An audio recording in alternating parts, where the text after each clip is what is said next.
What's up guys, Steve Cook here from fitnessculture.com. Today we're going over how to properly train the abs. So to fully train the abs, we need to understand what each function of the different muscles in our abdomen do.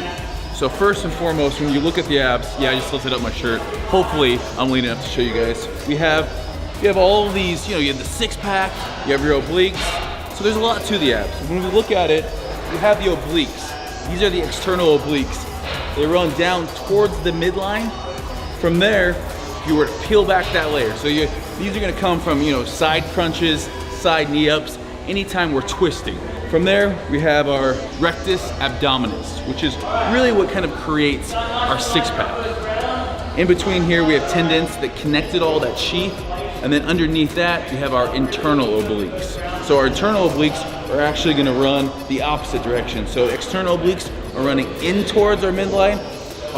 That's our external obliques are running in towards the midline. Our internal obliques actually run the opposite way. Underneath that, we have the transverse abdomen. So the transverse muscles pretty much act as like a safety belt. They're gonna run across our midline, whereas our rectus abdominis runs up and down. Our transverse abdominis runs across horizontally. And basically, like I said, that function is to keep everything stable. So things like plank are gonna work that. So for bodybuilding, we tend to work a lot of rectus abdominal and then also external obliques. A lot of times we fail to really get into the transverse by doing planks and also some of those bigger side to side movements that we're gonna be doing today. I don't do these all the time. I really focus on these when I want to concentrate on core strength. So having abs is great, but it doesn't necessarily mean you have a strong core. It means you basically have low body fat. We can do all the crunches in the world, side crunches, planks, building up these muscles, but until we get rid of the body fat that covers these, you're not gonna see them. So a lot of people think spot reducing, which doesn't exist, can happen. Spot reducing is, if I do 1,000,000 crunches, I'm gonna have no body fat in this area. Unfortunately, that's not how things work. Spot reducing cannot happen. We all carry weight and fat disproportionately in our body. Some people tend to carry it, kind of equally throughout. Those are the lucky people. Men, we tend to carry it more in our glutes, our lower back, our abs. Women carry it more in their thighs and their booties. Usually, typically where you gain weight first is also where you're gonna lose weight last. So I have a lot of people that message me saying, Steve, I've been cutting, I'm pretty lean everywhere, but I can't get abs. Unfortunately, you guys probably just have a disproportionate amount of body fat that you carry on your abdomen. In order to get rid of that, you're just gonna have to get super lean. What I've noticed is when I've gotten real lean, it's actually easier for me to kind of stay toned in those areas. And what I mean by that is as we work and develop muscles, our body kind of remembers how to get into those things. By doing crunches, you're gonna build bigger ab muscles, but you're not gonna be reducing body fat at all. Just so we make that clear right off the bat. For our first exercise, you're gonna need a set of sliders. Now these are professionally done, thanks to the trainers here at Bunker. Or you can find some Walmart if you're in the States. I don't know where if you're not in the States, but sliders are gonna go underneath our feet. If you don't have sliders, you can just take off your shoes, use socks if the floor is slippery enough. So the first movement we're gonna be doing is a plank with a leg slide. So from here, we're gonna sit up in a nice plank. Toes on the sliders, on our elbows, keeping our core nice and tight like someone's punching you in the stomach, and then from there, just squeeze your glutes. I don't want you too far down, and I don't want you too far up. So glutes nice and squeezed. From here, we're gonna come out to the side and back down. So you're also getting some hip work, but working primarily the transverse abs, keeping the legs as straight as possible. We got 15 on each side. And then without any rest, we're moving on to our next exercise.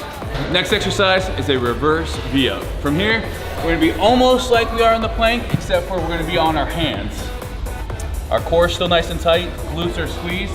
From there, we're just gonna slide all the way up. And if you're like me, and you're not super flexible, you can do one of two things. The first would be to bend your knees, which I don't recommend. The second would be to get a plate, put your hands on the plate. Now that allows, I'm off the ground a little bit more, I have more room to slide my feet underneath. So we're gonna be right here, right there.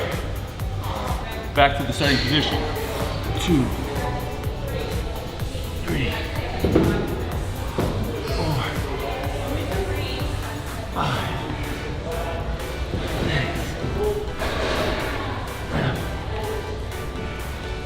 15 will leave you gassed. Moving into our next exercise, no break, straight into it.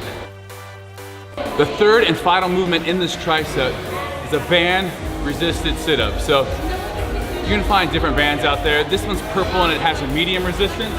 I'm gonna find the pole in the gym and I'm just gonna loop it around and pull it through. From there, I'm gonna get into a sit-up position. I'm just gonna put that band over top of my head. You can already feel that resistance pulling on me here. So you can either have a partner sit on your toes, or if you don't have a partner, have the dumbbells. That way you're not moving all the way around. Because this band wants to pull you back. So either having a partner or the dumbbells on the toes is gonna help a whole lot. From there, starting in a crunch position and just coming up, keeping our hands either in front of us or to our sides. I don't want them behind your neck.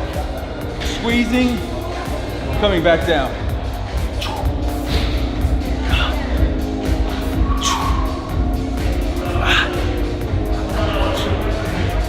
Doing these. When we do a normal sit-up, we're fighting gravity. When we do a banded sit-up, we're fighting the band pulling on us towards the post. So as we come up, it actually gets harder. And as we go down, it gets easier. But I never, if you notice, I never come to a lying flat, relaxed position. I always have some tension on the abs.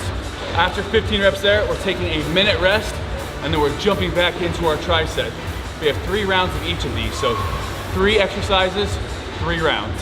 Our next tricep, again, working abs more than just for show. Abs gotta be for dough too, because when we talk about core, your core comes into everything in life. Everything, even your relationships. In the bedroom, you know what I'm saying? You know? Yeah, no. We'll talk more about that later, that's a different video. All right, so we got ball slams. Biggest thing on ball slams, we're starting up here, and we're not just dropping it. I see a lot of people when they're doing ball slams, just starting up here and doing that. No, that's not what we're doing. We're trying to generate so much force, posterior chain, pulling down, almost like a skier, pulling down. So here, boom, picking it back up, we got 15. It's gonna look something like this.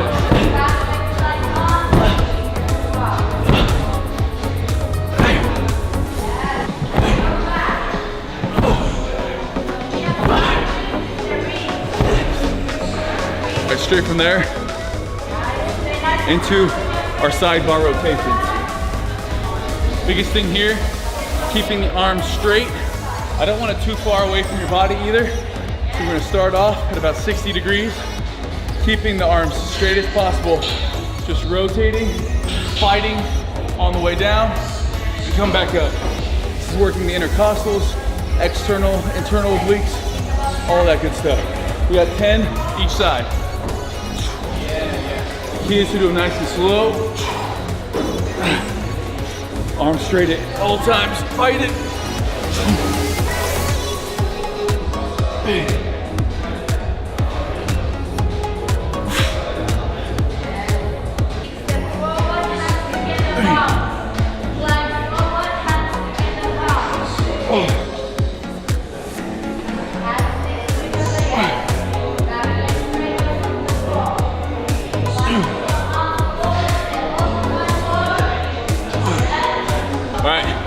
Third and final movement is the bar rollout. So we're completing this without stopping, and then we have 60 seconds rest after this. We're gonna set up, glutes, squeeze nice and tight. And as we go down, we're just gonna keep the same angle all the way, and then back up. Now, if you can't go all the way down, stop to where you feel like you're not gonna be able to go any further, and then just roll out. So if you just stay right here the entire time, that is fine. But I want you to make sure we don't crack the back. I don't want you doing this. Bending and putting those glutes up in the air to pull the weight back. Glutes should stay tight throughout the movement. Arms straight, using the abs the entire time.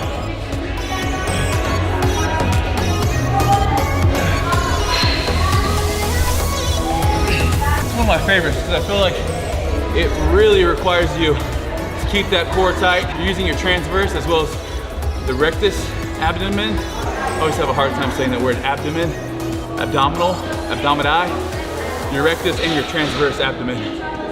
We're at 90 seconds, no, 60 seconds, and then we're back into it.